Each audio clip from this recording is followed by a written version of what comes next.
everybody and welcome to this May 2019 bullet journal plan with me video. I'm walking you through how I set up this whole May layout, but before starting, let's quickly flip through the past month. I'm filming this video pretty early, so I feel like April just started, but actually it has already been few weeks. I have no idea where the time is flying. Anyway, my May layout will be a little bit lighter and brighter compared to this mysterious dark April theme. And without further ado, let's just flip to the next empty page and start our planning. I'm starting by setting a cover page, which will be a clear indicator of where this month starts.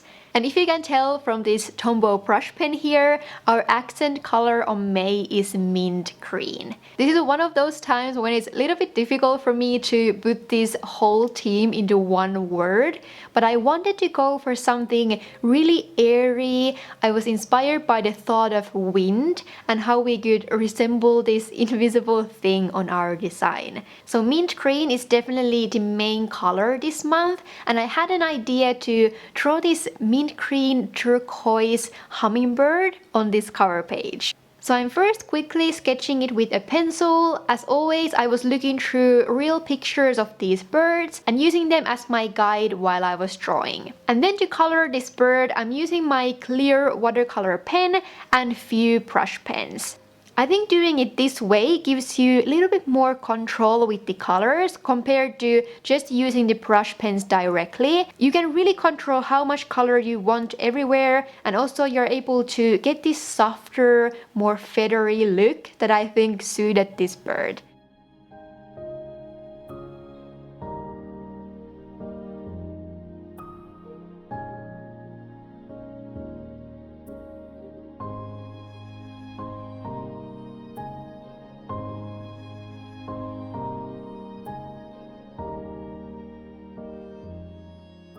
So I'm slowly adding the colors, and I actually came back to this drawing in the end and intensified some areas even further. The only places I'm using my black micron are on the eye and on the peak. So otherwise, this is just really soft, simple drawing, and the main focus is more on the colors. In my opinion, bird is pretty easy animal to start with if you don't have much experience of drawing animals, because they have really defined features, and even if you mess up the shapes and size a little bit, it will still look like a bird. Also, you can use any colors you want and it will work. So even if you're thinking that you could never pull off something like this, I really encourage you to try. You might surprise yourself.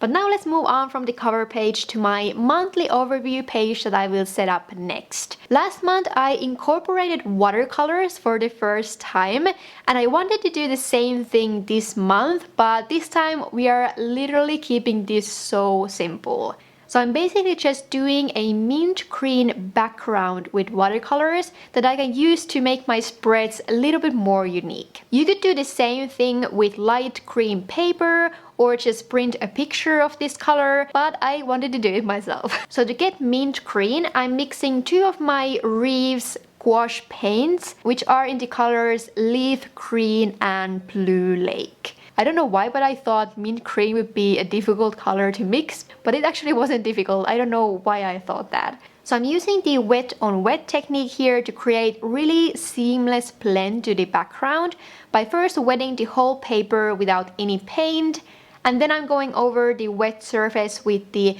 first layer of my green mixture.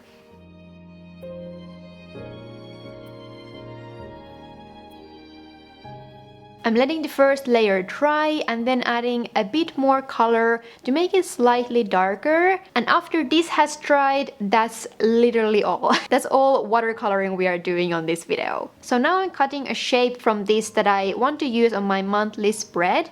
And I had this idea to write down a small monthly calendar on this mint green background. So I'm first figuring out the spaces for the calendar, and then I'm using this white pen to color in the numbers. This background was probably a little bit too light for white pen, so I had to intensify the numbers a few times to make them more visible. The end result is not perfect here, but it's totally okay, and eventually you are still able to see the numbers, which is the main thing. To the top of the page, I had this idea to draw this wind bell with some hanging branches. I was once again really inspired by Chinese and Japanese style art, and actually my biggest inspiration for this month came from this picture I found from Pinterest. So I tried my best to recreate the bell, and I didn't really know how to color it in, so I used the same blue brush pens I used for the hummingbird. Let's just say that I wasn't completely happy how this turned out, but I didn't hate it either, so I decided to just move on and enjoy the color scheme that I liked. I drew some flying birds to the other side to somehow balance this drawing a little bit. And I think the whole thing looks nice from a distance, so if I don't look at it too closely, I'll be fine with it. To the bottom of this page, I made room for all the important days of May that I need to remember to move to my weekly pages when I'll be setting those up later in the month. On the next page, I started from a similar social media tracker that I had last month. I think it's nice for me to see when did I post something on YouTube or Instagram. So if you're having a channel or a blog, or you just like to keep on track of these things, I think this kind of simple calendar would be a good idea to add on your monthly layout. Otherwise, I left this page empty for now, and I will most likely use the empty space here to have some kind of master to-do list for May of all the things I need to remember to do.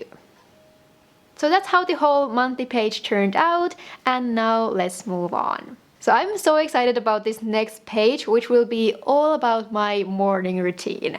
I've had really good morning routine for quite a few months already, and I'm in a point where I just enjoy my mornings so much. I feel like waking up early and having time for yourself and your own things in the morning is so important. I feel like my morning routine is truly the anchor in my life that keeps me on track of everything because I have a lot going on. So anyway, the summer is coming and I will start to work again on the office more often than I do now, which means that I need to adapt my morning routine a little bit when it comes to my work day mornings. I usually like to wake up around 5 a.m. and have at least 4 hours to myself, believe it or not, before I start to get ready to go anywhere. But obviously, when you need to be in the office around 8 a.m., it's not really possible. So on this page, I have my 5-hour and my new 3-hour morning routine that I'm really excited to start to use during the summer. I might post more about this to my Instagram if morning routines are something you'd like to hear more about. I know this whole waking up at 5 has been somehow really trendy topic recently, and I would love to share more of my own experiences around that.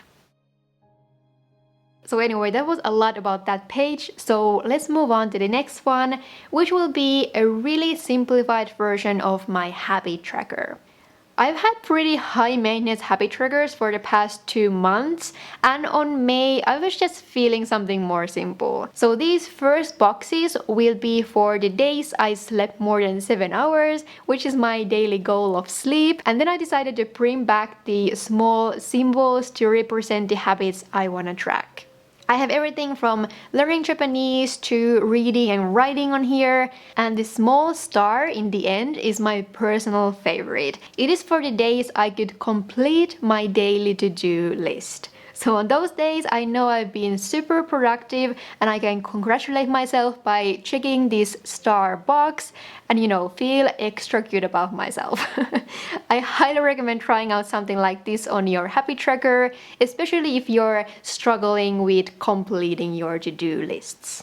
I continued with the mint green theme on this page, and I created this almost arrangement of different wind or airy type of elements. Again, this is super inspired by Japanese art. I wanted to draw this small fan to the bottom of the page, and I just used normal white watercolor paper since I already glued down the background, and it would probably have not looked very good if I just tried to color it white.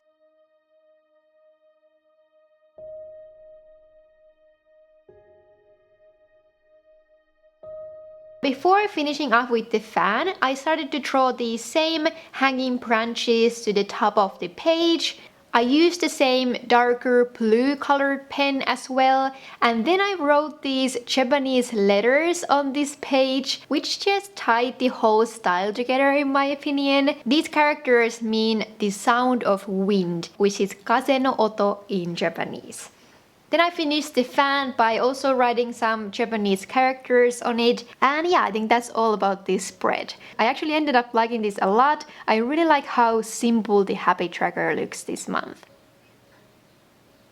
Then I'm already moving to my first weekly page on May, and to tie this together with the whole monthly theme, I'm also using the mint color painting here. So I'm cutting these thin lines from it and using it as a border for the daily task list section. You could definitely use a washi tape, for example, to do the same exact thing. And as always, I wanted to have some room on the sides to my weekly to-do list and also for a small calendar, especially since I didn't write the weekdays on the actual spread this month. There's also a little bit room for any notes I might have during the week. I think you could use this kind of section for any meal or exercise planning, for example.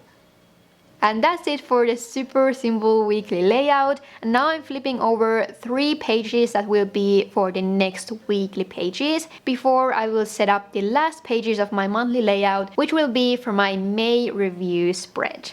This month I really wanted to focus on reflecting the past month, so I used the whole page for some questions that will help me to do that. I think reflecting is a really important part of self-improvement because it helps you to look back to your goals and think really honestly of how you incorporated those to the previous month and just how you felt in general. You might start to find some patterns while reflecting to your past, and even though they might not always be positive, it's really important in my opinion to not blame yourself too much and instead focus on finding new ways that could work for you from now on and maybe how you could avoid those negative patterns from the past.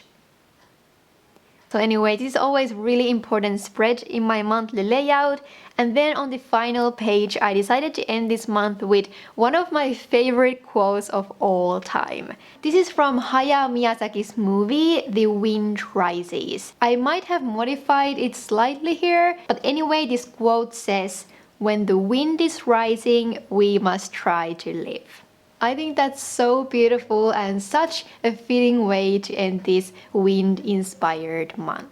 I really hope you got at least some new ideas from here. For me, it's always really important that my channel is not only about the decorations and art aspect of bullet journaling, but also the productivity and self-improvement side of tracking your life in general. So thank you so much for watching. Don't forget to subscribe if you haven't already and you would like to stay tuned for the future Plan With Me videos. And yeah, I think that's all. I hope all of you have a wonderful day or night wherever you are, and see you in my next one. Bye bye!